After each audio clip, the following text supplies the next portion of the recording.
Masjid itu adalah masjid Wahabi, masjid penuh dengan kesesatan, penuh dengan mengkafirkan sesama muslim, masjid yang menolak untuk bersolawat.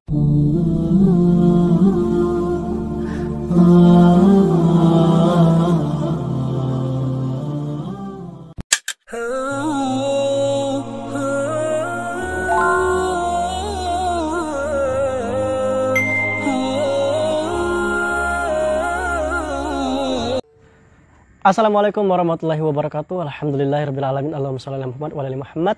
Teman-teman yang dimuliakan Allah Subhanahu wa taala, pada kesempatan kali ini kita akan membahas sedikit pengalaman saya ketika saya berada di Bogor. Jadi teman-teman yang dimuliakan Allah Subhanahu wa taala, saya itu adalah orang yang selalu berpetualang.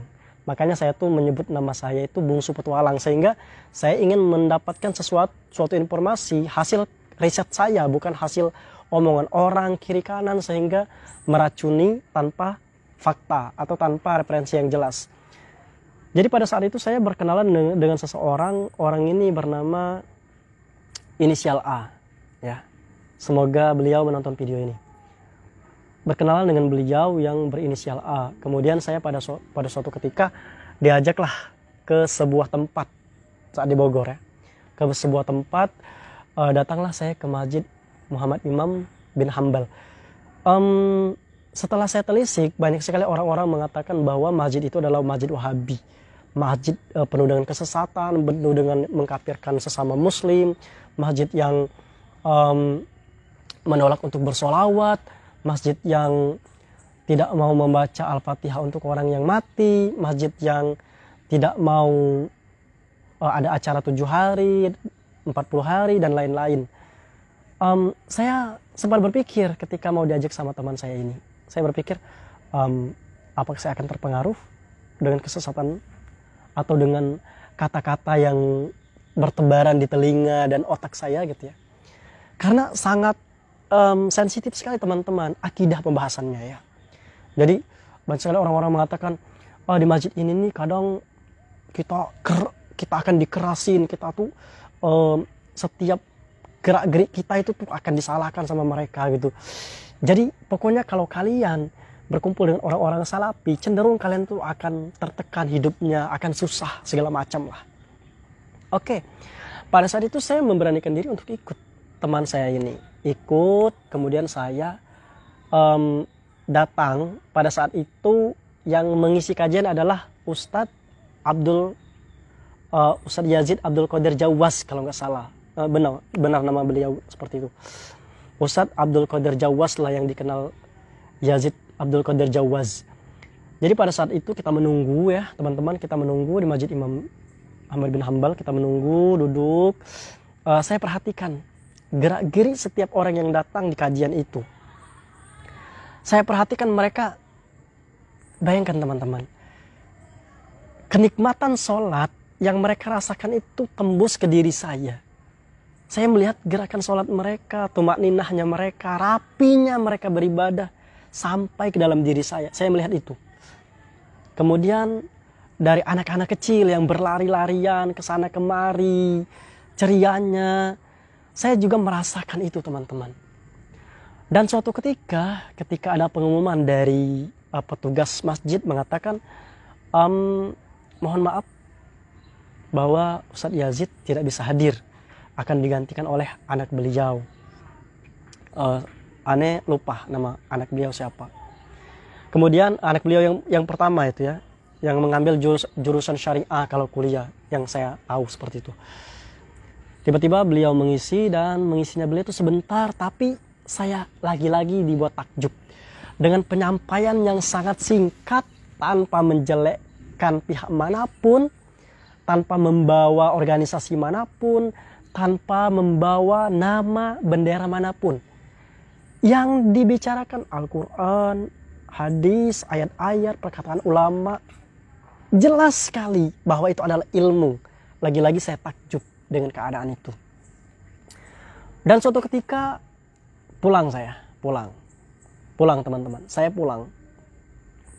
Saya berpikir, karena saya terlahir dari keluarga NU, dan di samping saya itu Masjid Muhammadiyah. Jadi saya berada di sana. Karena ada informasi salafi keras, tasyaddud, mutasyaddid, mereka itu sangat keras sekali dalam beragama. Kalau salah sedikit, kalian itu dibilangnya nggak benar kayak gitu.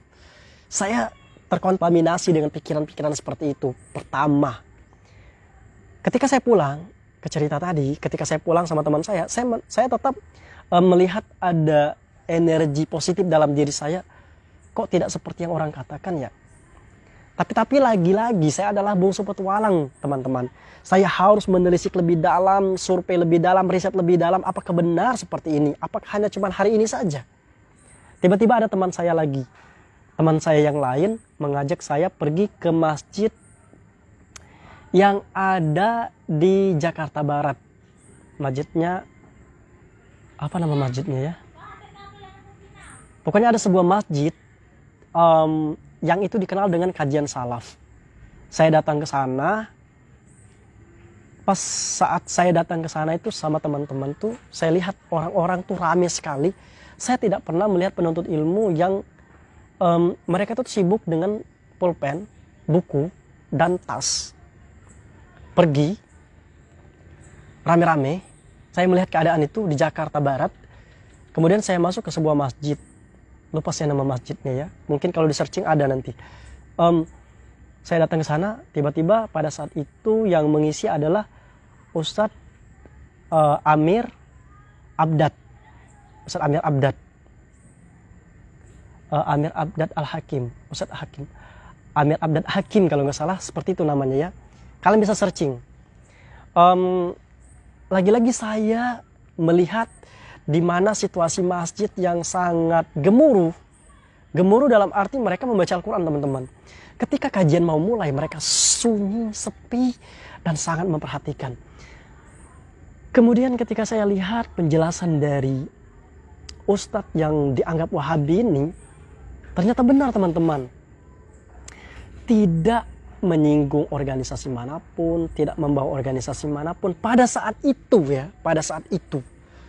Tidak menceritakan kejelekan ustadz manapun, tidak menjelekan aib-aib ustadz manapun, tidak. Yang saya lihat adalah Al-Quran, hadis, dan penjelasan para ulama. Lagi-lagi saya kagum. Dan saya tidak puas di sana, teman-teman. Saya pun mencari lagi, pengen tahu lagi. Apakah benar orang salafi itu seperti itu? Seperti yang dikatakan oleh masyarakat banyak.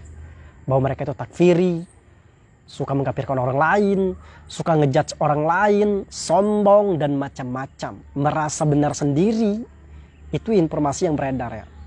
Kemudian setelah saya selesai dari kajian itu, saya juga suatu hari saya diajak lagi oleh teman saya yang ada di Bogor, di Masjid Al-Barkah, daerah Cilengsi kalau nggak salah, Cilengsi Cibubur. Saya datang ke sana, saya melihat sendiri, teman-teman. Saya melihat sendiri, sama dengan yang diberitakan oleh TV One atau Metro TV ya, Kampung Sunnah gitu ya, Kampung Sunnah. Saya datang ke sana, tiba-tiba saya melihat butiran-butiran kurma yang terpampang di etalase gitu kan. Kemudian saya berjalan, ada gamis-gamis yang menyapa, minta dibeli gitu ya. Dan saya melihat keanehan lagi, keanehan dalam arti tidak ada perempuan yang memandang laki-laki seperti laki-laki memandang laki-laki. Kayak gini. Tidak ada. Mereka menjaga pandangan, teman-teman. Saya takjub lagi. Kemudian ketika saya datang masuk ke Masjid Al-Barkah, pada saat itu kajian bersama Ustadz Yahya Badrussalam.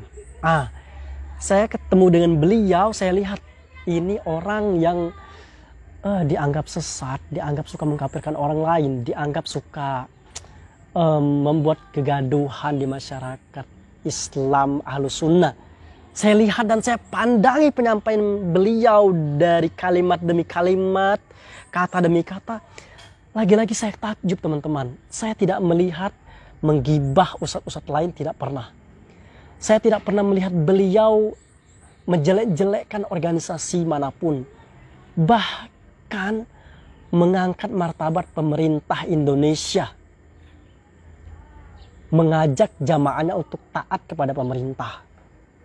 Lagi-lagi saya dibuat kagum dan saya dibuat 180 derajat berputar informasi yang ada di kepala saya bahwa orang salafi itu pembangkang, pemarah, mutasyaddid, suka mengkafirkan orang lain, suka membongkar aib orang lain. Ternyata tidak, teman-teman.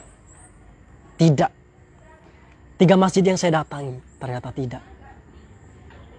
Tapi mungkin kalian punya petualangan lain ya. Petualangan lain yang membuat kalian berbeda pandangan dengan saya, silakan.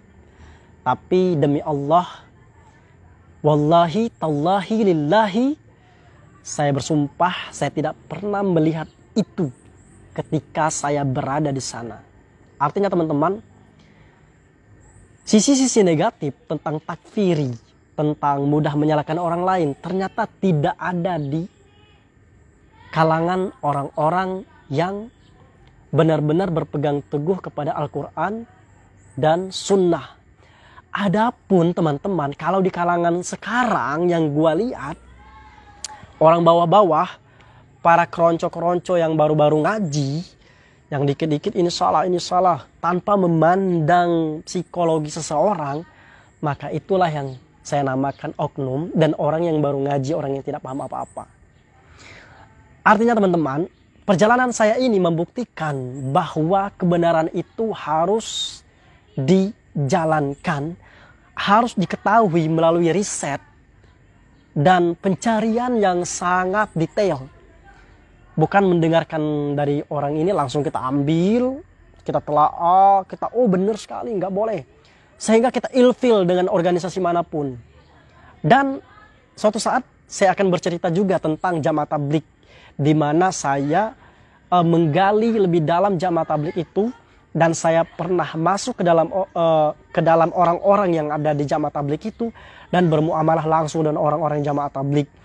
Intinya teman-teman yang dimuliakan Allah Subhanahu wa taala, ketika kita berada di sebuah titik, berhati-hatilah untuk melihat setiap titik. Karena bisa jadi perkataan fitnah, perkataan yang salah, itu akan jadi tabungan akhirat kita, tabungan buruk. Sehingga kita menjadi orang yang merugi. Oke teman-teman semuanya, Assalamualaikum warahmatullahi wabarakatuh.